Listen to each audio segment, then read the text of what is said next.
Good morning, everybody. I'm going to give just a minute or two here to let people join, and then we'll get started.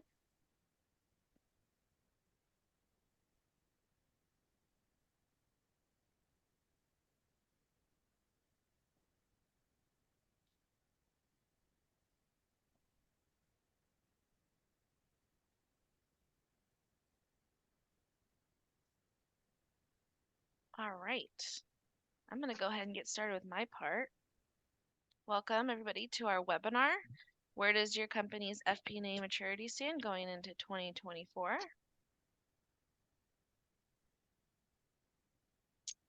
So before we get, introduce myself. My name is Tracy Thompson, and I'll be facilitating this webinar today.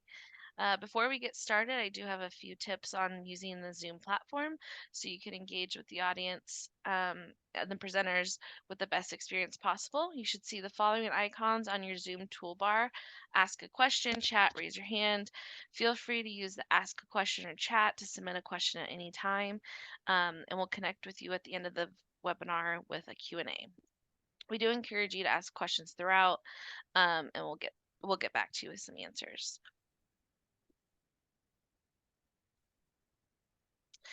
If you experience any audio issues, you can access your audio settings and test your audio when you're already in the meeting. At the bottom left-hand corner of the Zoom toolbar, you'll find either the headphones or microphone logo to join audio or mute or unmute. Go ahead and click join audio. If you do need to dial in, you could do that as well. And just so you guys know, you will receive the webinar link to download the slide deck and recording within 72 hours. So for today's agenda, we'll discuss learning objectives and intros, an overview of FP&A maturity curve, solution architecture and functionality overview, a presentation of an FP&A solution, and then some Q&A. So our learning objectives for today's webinar are to identify where your business is on the FP&A maturity ranking, review the importance of a robust financial reporting, dashboarding, and planning, determine how you can use data and analytics to improve your financial forecasting. And I would like to welcome today's presenters. We have Mike Berginnis, Todd Bowlesby, and Mark Bennett. Mike, you want to give a little intro? Start us off. Sure. Good morning, everybody. Mike Berginnis. I'm the Senior Director and Practice Leader of our Strategic Finance Outsourcing Group and Armanino's FP&A Evangelist. My background is finance and FP&A in large public companies here in Silicon Valley and privately held companies as their CFO. Thanks, Mike. Todd? Thank you, Tracy. My name is Todd Bowlesby. I'm a senior manager here in our technology consulting practice at Armanino. Spent 15 years as an accountant, 5 of that as the CFO. I was also a director of IT. So I have a bachelor's degree in information technology to augment my accounting degree. So I do call myself a double nerd, debits and credits, bytes and bits. I speak them both. And I've been working with FP&A tools now, going on 20 years. I hate to admit that. Thanks, Todd. Mark? Good morning, everyone. My name is Mark Bennett, and I'm with Solver, and I'm a partner development manager here managing our relationship that we have with our Armanino family. And I've been in the FP&A space for a little over 18 years. It was over 17 years at Microsoft, and I've been here at Solver for a couple of years as well. So looking forward to chatting with most of you today. Morning. Good morning.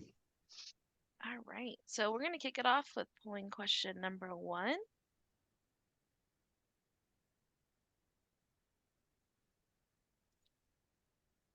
Sorry, I'm just getting in here real quick. Sorry about that. All right. Can you guys see that? Perfect. So polling question number 1, how mature do you think your FP&A function is? Foundational, emergent, leading practices, not sure. What is an FP&A maturity?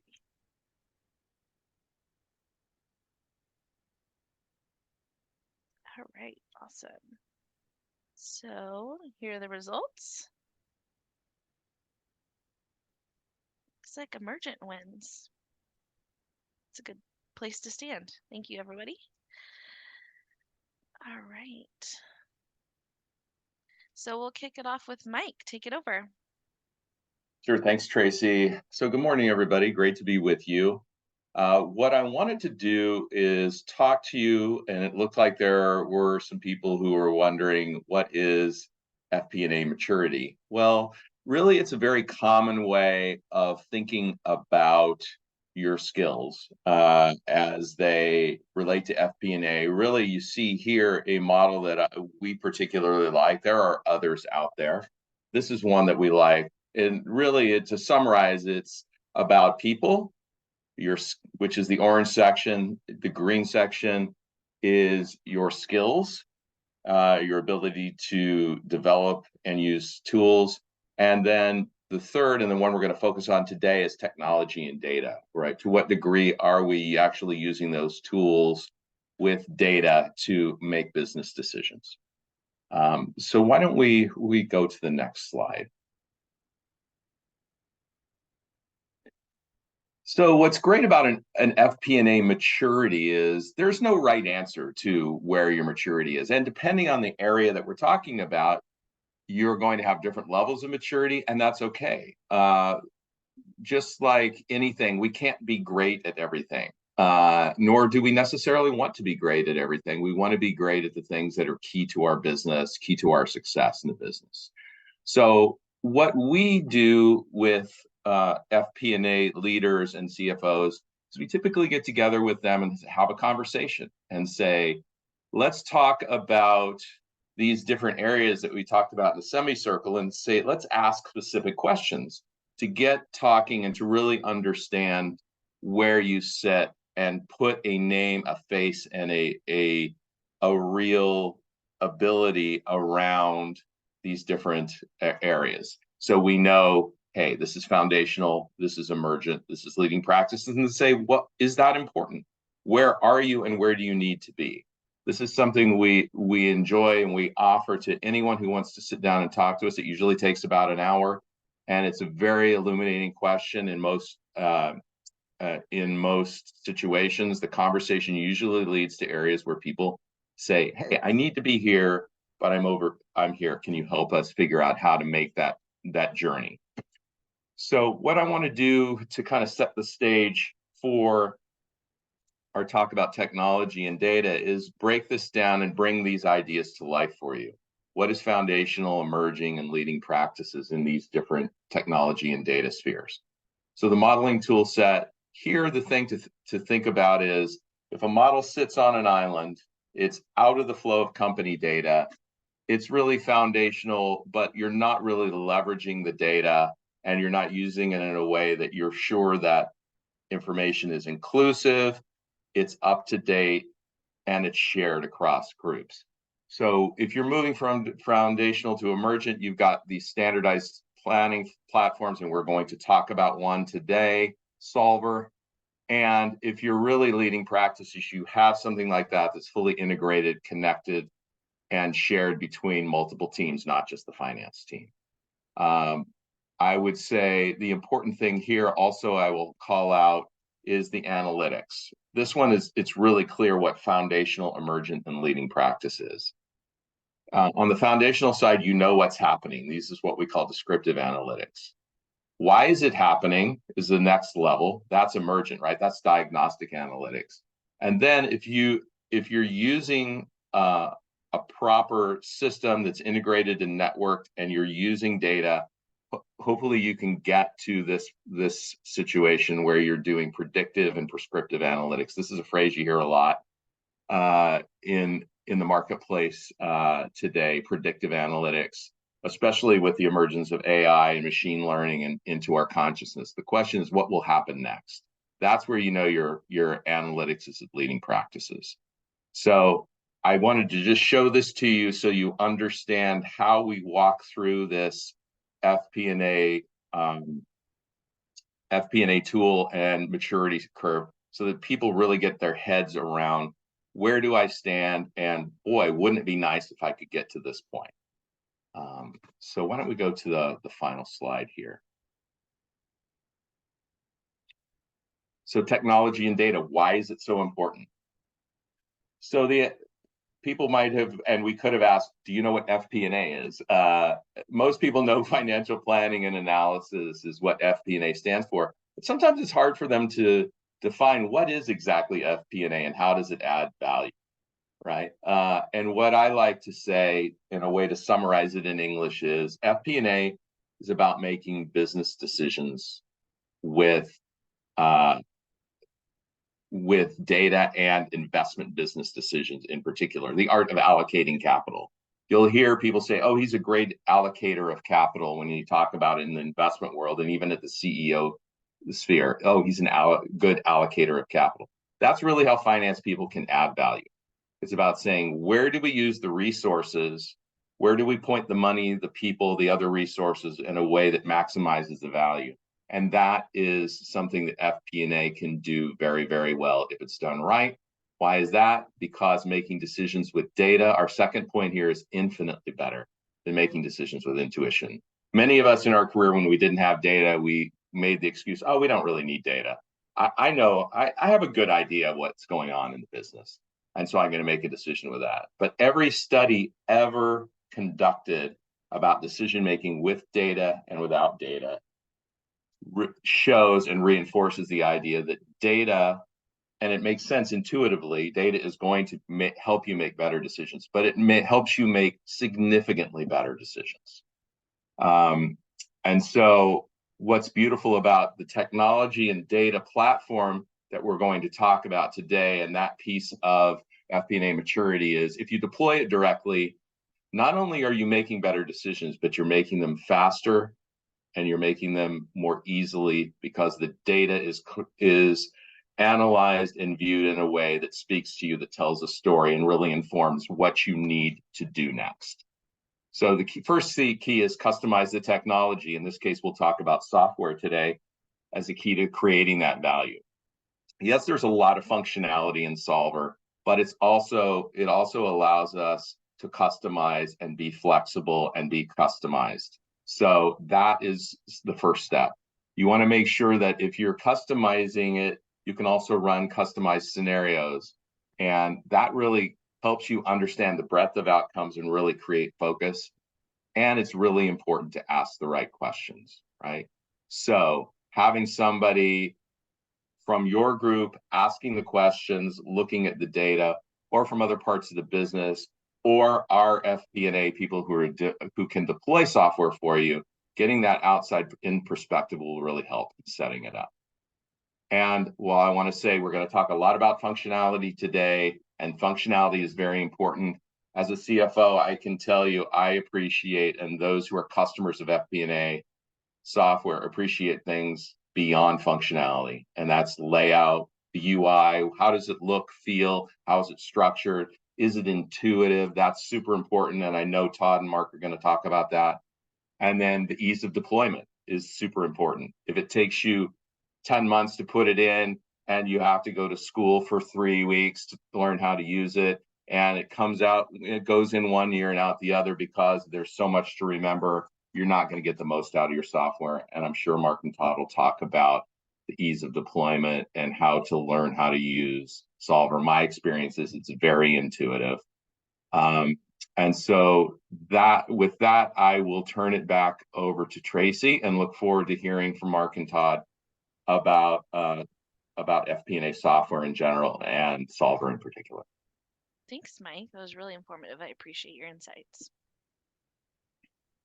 So we're going to move on to polling question number 2 before Todd kicks us off.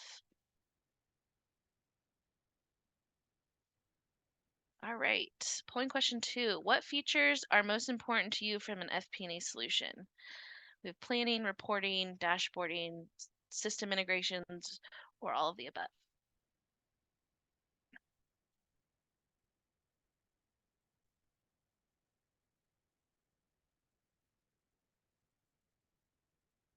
All right.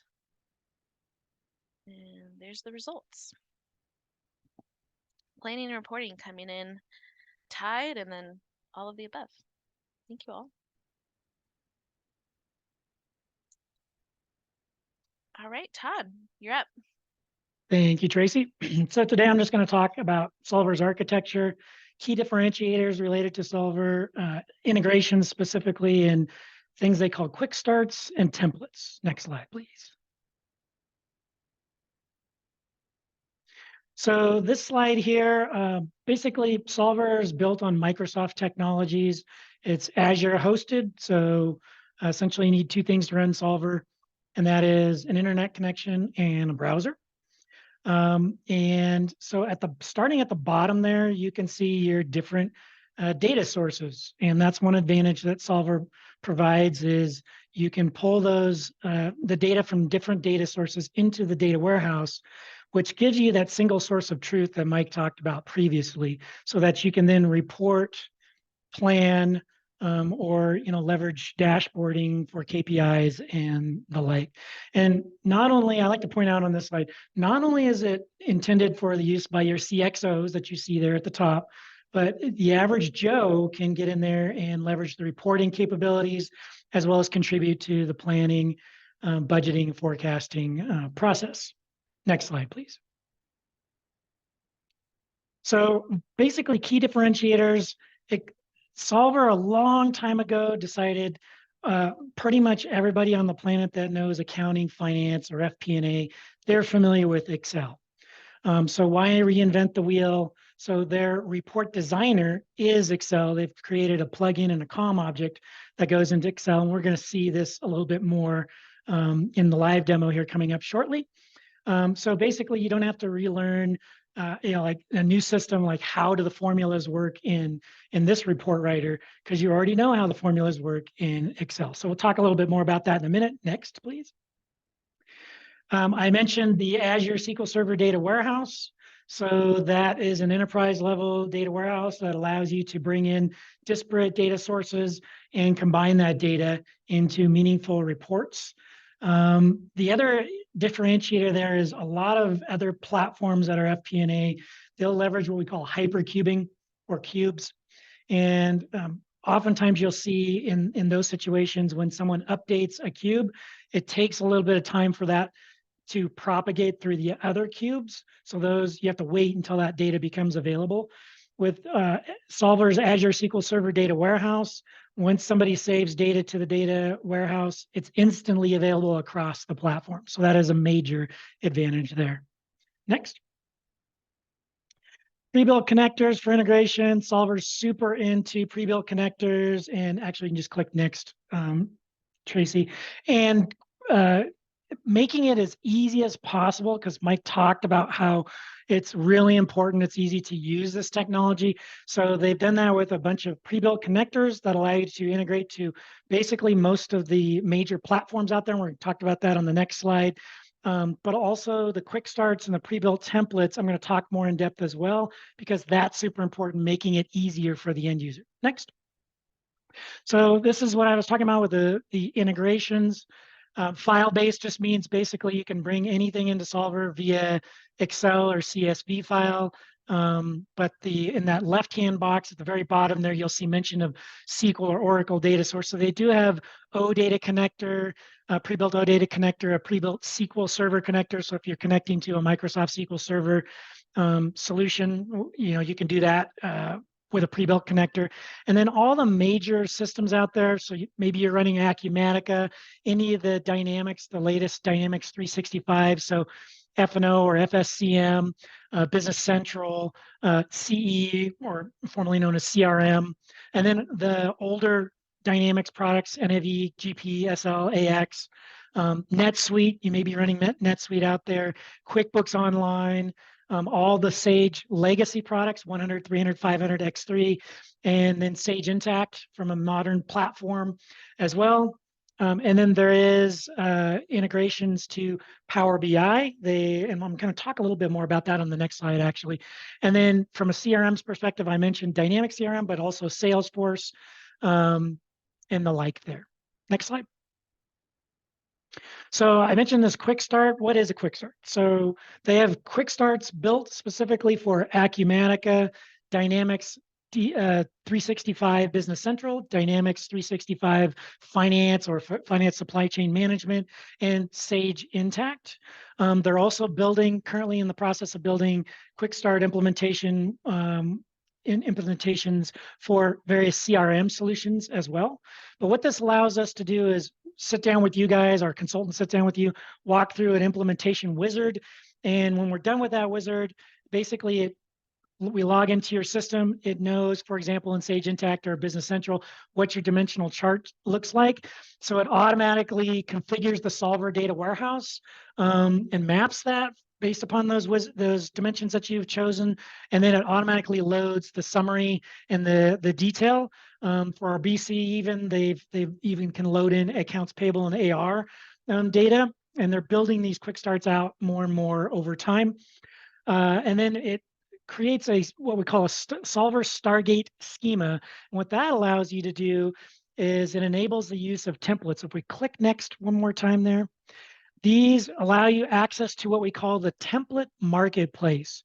The template marketplace, basically it's a new link you'll see after we run through the quick start wizard in your solver environment that you can click on. And I like to think about it, essentially it's a shopping spree where you've got free reign to go into the template marketplace, and there's over 100 financial reports, budget and forecast input forms, and currently there's 53 pre-built Power BI dashboards. They just announced they're working on another 3, so that'll bring it up to a total of 55 pre-built Power BI dashboards ready to do. You just go in there and select what you want to use.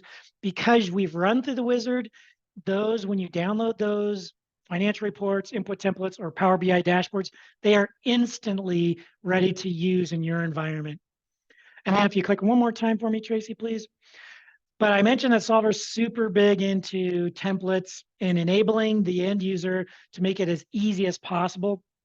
And no greater evidence of that is that they have over 500 additional templates, and that's in addition to the ones in the template marketplace that they've built out through their quarter century plus of being a premier Microsoft partner and implementing in various industries. So you can go through those when we're doing your implementation. In addition to the template marketplace stuff, you could say, well, I like this that I saw out on the what Solver calls the showcase, and we can easily install that in your environment. And those are pretty much 80 to 90% pre-built, and we just shore up the results for you. Thank you, Tracy. All right, so I'm just going to jump into a Solver environment here and show you what that looks like. So again, internet connection, browser. I'm running this in Firefox. Browser of choice for you, makes no difference, operating system agnostic. And basically broken out menu system here, reporting, planning. I know that was 2 of the areas you guys mentioned. All of the above was also mentioned. That would be where the data warehouse comes in handy with what Solver calls data modules. Those are tables. Think about those as table on the back end, SQL Server data warehouse, and dimensions. Solver calls dimensions any fields in those data warehouse. So easy, very easy for the data warehouse to administer, an end user to administer the data warehouse, create tables.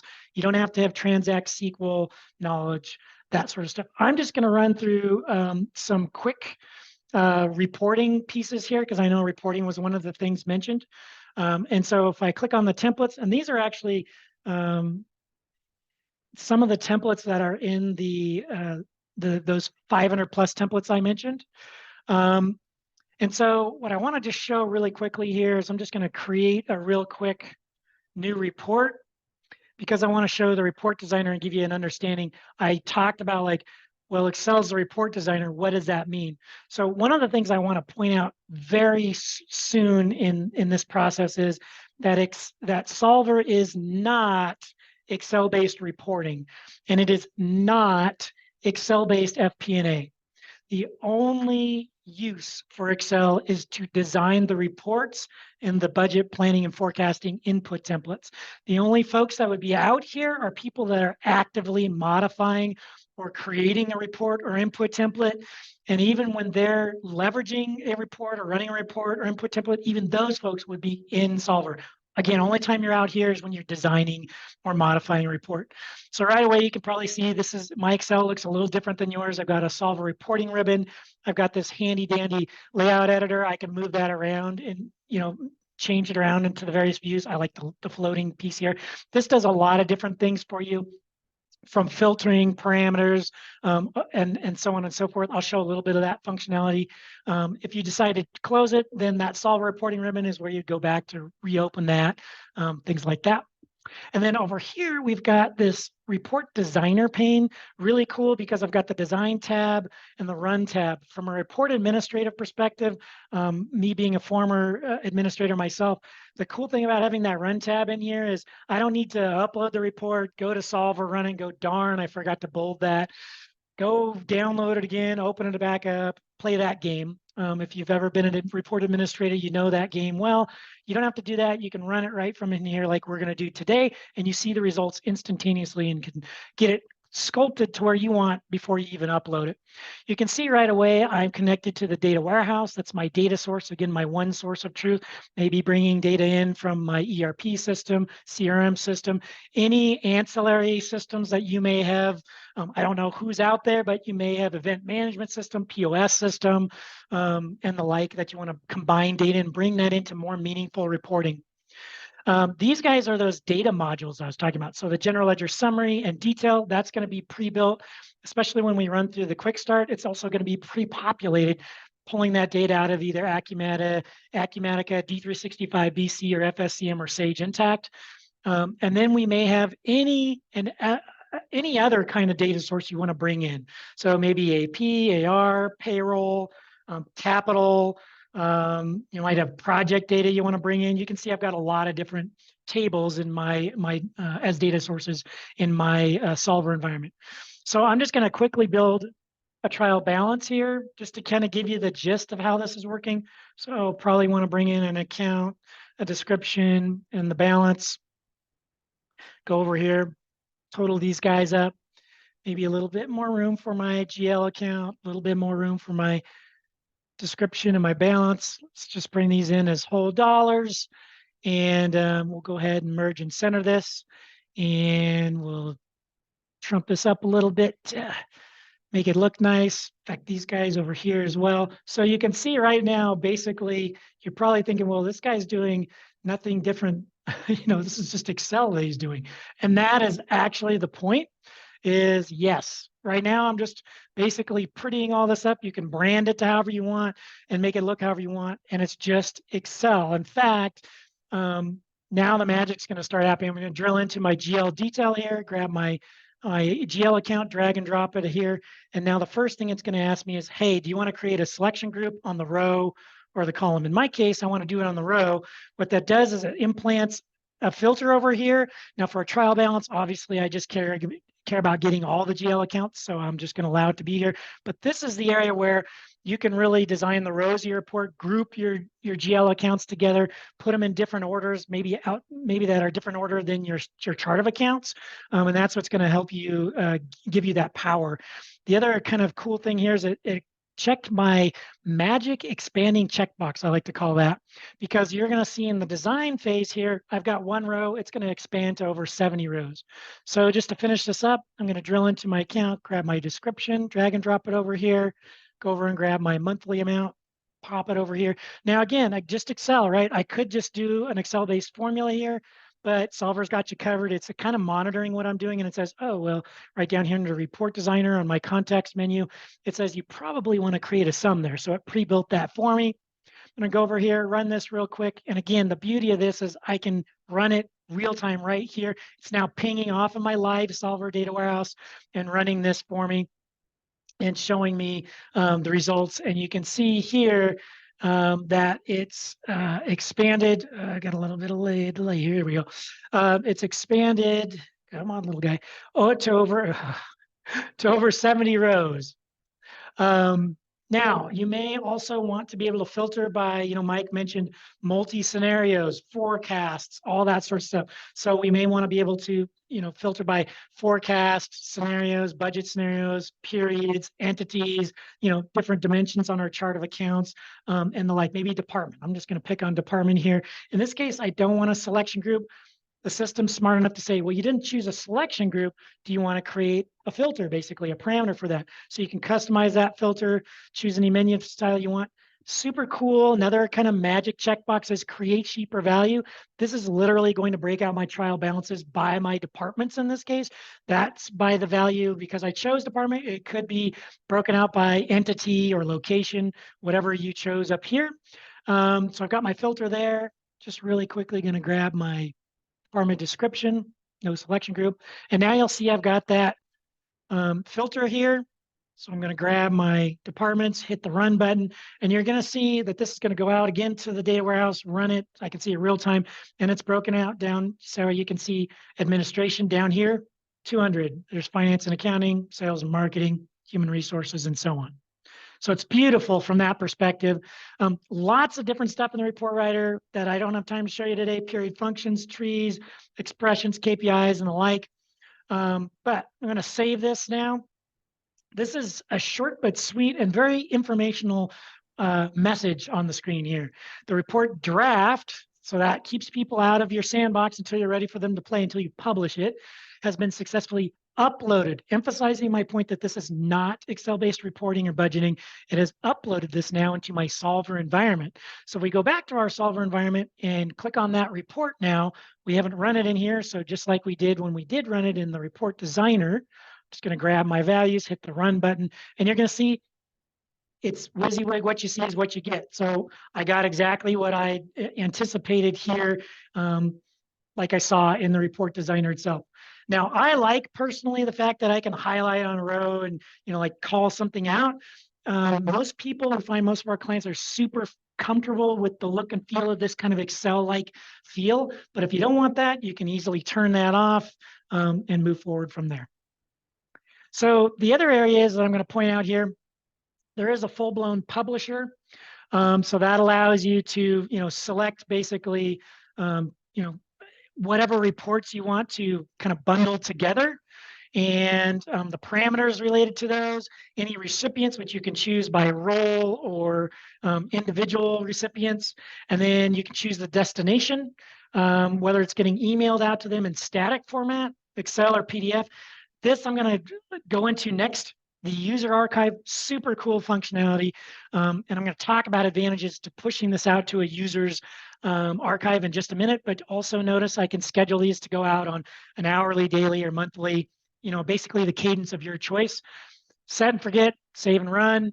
And then now those are going to go out and publish out to those different groups that you want to publish out to.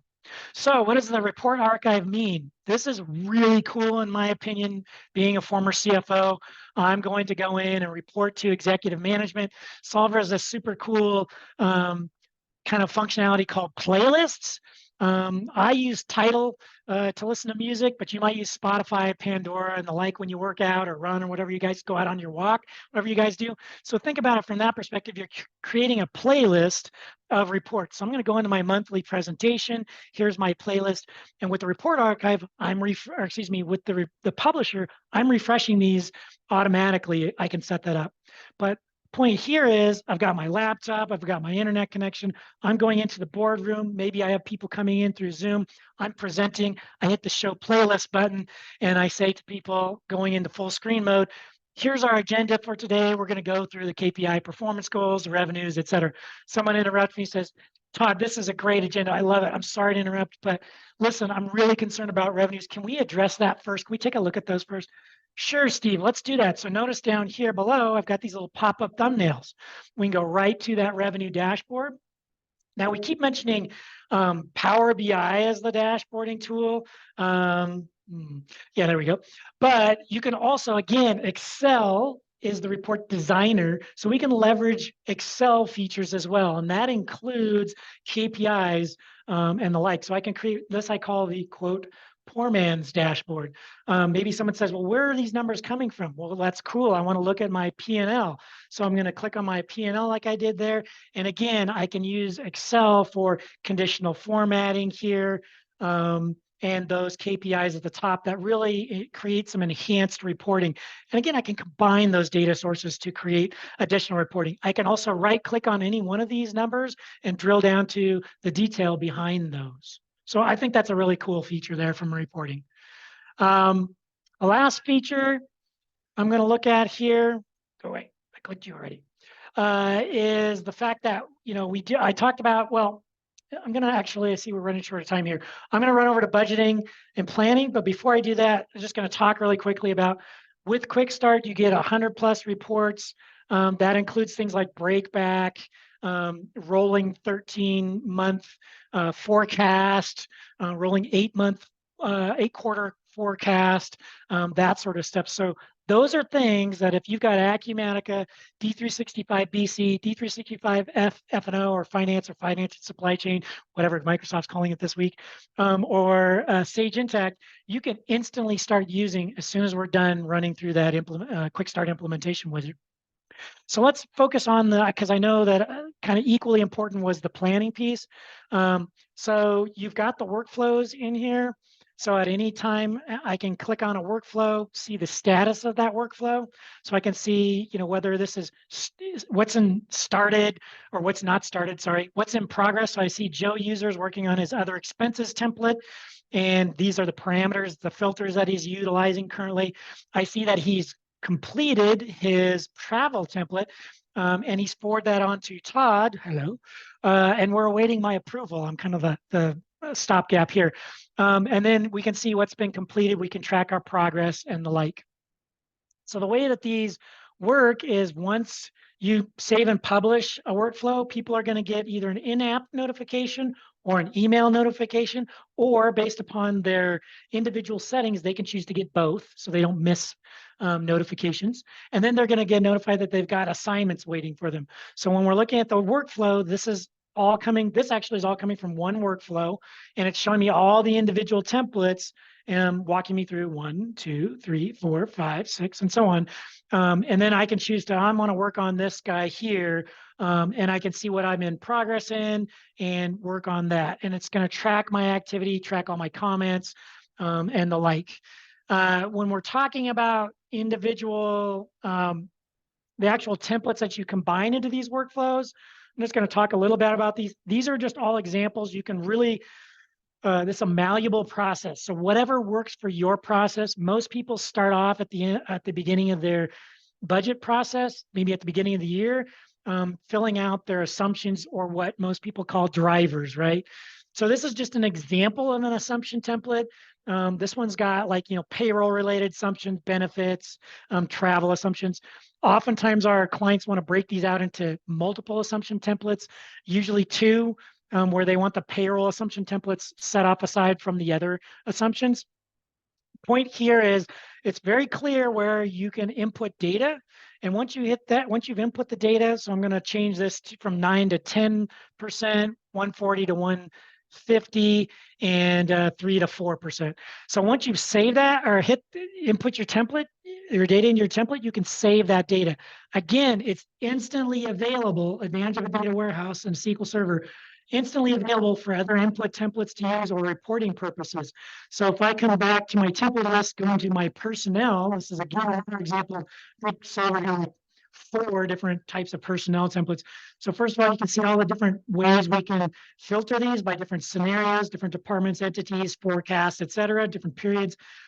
Before I kind of dive into this really quickly here, I want to show you. So it's pulling in the data from the data warehouse, and it's got these old values, right? So the first thing as a best practice I would come in here and do is hit the run button, because now it's going out to the data warehouse, refreshing any updates to this template that need to be done. And you'll recall that I made those changes there. So you'll see that 10%, 4%, and 150 now. So really just quickly to walk through this template, this particular template, again, these can be however you want them, but maybe I'm putting in a to be hired here. They're going to be hired in October, and they're going to be full-time, 150,000. And yeah, they're going to be eligible for benefits, right? So I'm putting in this data. If I have existing employees here, I can have an increase that by percentage or dollar amounts. And now you can see the system has calculated their compensation, their salary here, starting in October, their total compensation here, taxable income. And then we break out into whatever we want to, FICA, FUTA, SUTA, workers' comp, could pull in benefits here, 401k, et cetera, and even start tracking FTE. So again, notice right here, I'm pulling in, nope, sorry, right here in October, I'm starting to pull in that FTE for that to be hired number 3 there on line 28. And then over here, because this was created with Excel, right? Then I'm tallying up my totals for my GL accounts. But again, I can leverage that conditional formatting and I can say, oh, well, I see we've got a problem in February, March, and April that we need to address here and take care of. Last thing here that I want to go over, because I know we're running short of time here, is just going back to the input templates. One more piece of functionality I want to show. I clicked on you, buddy. Come on. So inevitably somebody usually has, whether they've got a revenue model, capital expenditure model, et cetera, specific models that we can run all different ways, break back, top down, bottom up. They usually have some kind of, well, this is my other expenses type of thing, right? And so what we can do here is I just want to focus in on line 27, my other supplies. One about this guy is if I scroll over to the right here, I've actually pulled in actuals and forecast data. That's super helpful for people creating their budget. Two is, just like, so I said this was not Excel based budgeting, planning, and forecasting. I got a smirk on my face because I did not say I didn't have Excel-like functionality built in. So the cool thing is instantly it makes people happy or comfortable. Like I'm typing in 150, hitting tab, right? Whoops, hit tab twice. 200 tab, 300 tab. Super cool from that. Equals 12 times 275. I just created a formula in here. Oh, well, that's how it's going to be going forward in the rest of the months. So just like in Excel, I get that little guy there, I pull it over, and it's copied that formula over for me for the rest of the months. So it does have a lot of cool Excel-like features built into it. And then the last piece I'm going to show here is the spreading and line item, because I think that's super important from a planning perspective. So notice I can bring in comparable data from other years here. That's super cool because, if I'm putting in data and I want to do a spread, I can do a spread based upon those historical trends, which is really nice, this historical actual trends. Or I can just, decide to spread that evenly. So I now spread that $3,000 across evenly. It populated up to my, whoops, let me pull that up here, populated that up to my line up here. And then you can even get down into the line item details down below. Let me just clear this real quick, and this will be the last thing I'll show, and then I'll turn this back over to Tracy. So over here, let's say I want to go down a little bit and show my line item details. So notice I've got other supplies, and that's on my GL. Obviously, I don't want to have, a GL account for toner and a GL account for paper, right? But maybe I want to budget by those. So in here, I can spread this evenly, maybe that 3,000 for toner across here, right? And then, come on, little puppy. Apologize for the delay here. And then maybe on the next line for paper, and I can also notice I've got separate comments here, line item detail comments I can put in. Maybe I'm going to adjust that either, historically, or you can create your own distribution rules. So I've got one in here that's quarterly and one that's seasonal as well, that I just fictitiously created. So I'm just going to pop in my seasonal spread there, and you're going to see that that's going to kind of make a quirky spread along here, boom, boom, boom, and boom, which rolls up all the way up in here. Hit that save data button, and now it's available for reporting, budgeting purposes. All right, sorry I went a little bit over there. I'm going to turn it back over to you, Tracy. Thank you, Appreciate the time. Todd. You bet. Love your insights. Appreciate all that you went through. Let me get my screen back up here. All right, we're just gonna kick it off with another polling question. All right, polling question 3. What FP&A solution are you currently using? Excel, Workday Adaptive Planning, Planful Vena, a custom solution, or maybe another one if you want to write it in the chat.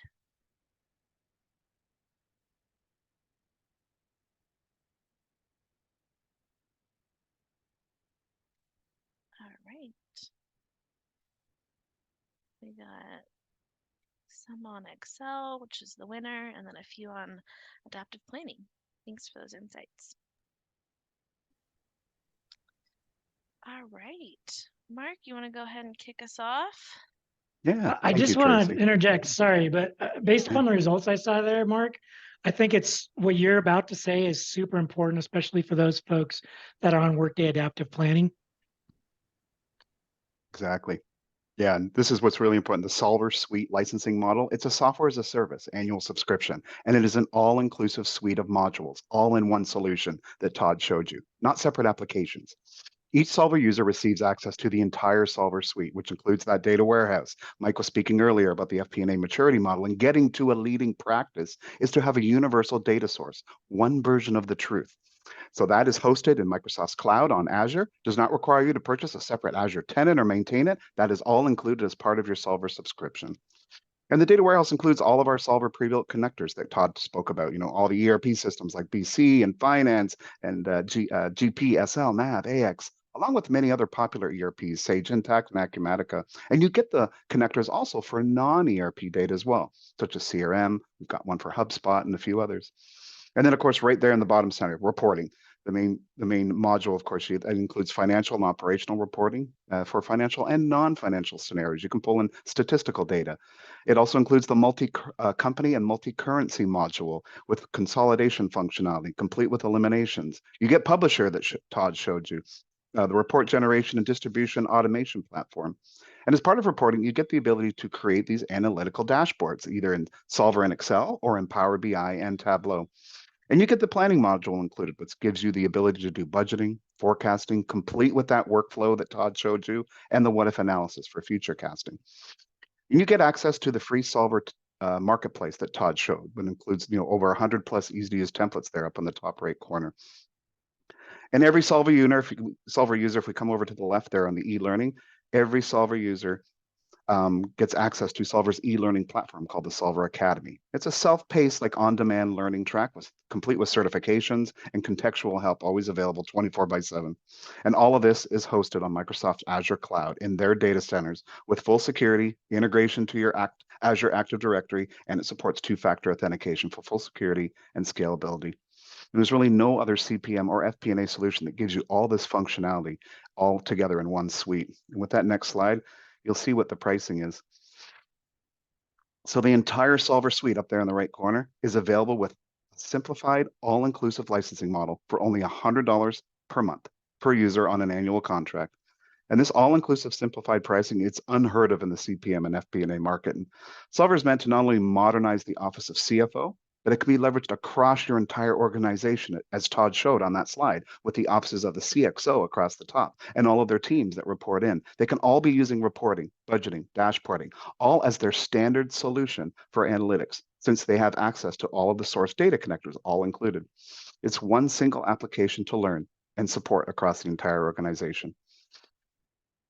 And the entire Solver suite for Dynamics, Sage Intacct, Acumatica has a very fast time to value. It gets you up and running in about just a day, not months like many other solutions, because of something we have called the Quick Start implementation approach. And that was built as part of our alliance partnership with Microsoft and Sage and Acumatica. And as part of that Quick Start implementation approach that Armanino delivers, you get up and running with your data using our marketplace templates of reports in as little as a day. So as Todd and I mentioned earlier, like you get access to that marketplace. It's growing every month. Right now, it's at over 150 of them. But you can use those immediately and customize them, though, to suit your needs. You don't have to use them straight out of the box.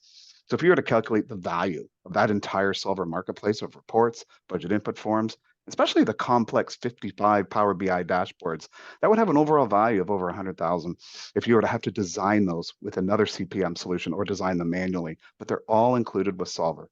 It truly is an all-inclusive FP&A solution. With that, I'll hand it over to Tracy. Thank you, Mark. Yeah, Appreciate thank it. you. All right, and with that, we'll just end our presentation here with another polling question.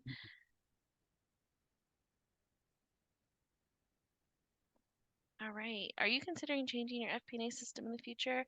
Yes, within 6 months, within the year, not sure. Oh, and I skipped one. No, we're happy with our current solution.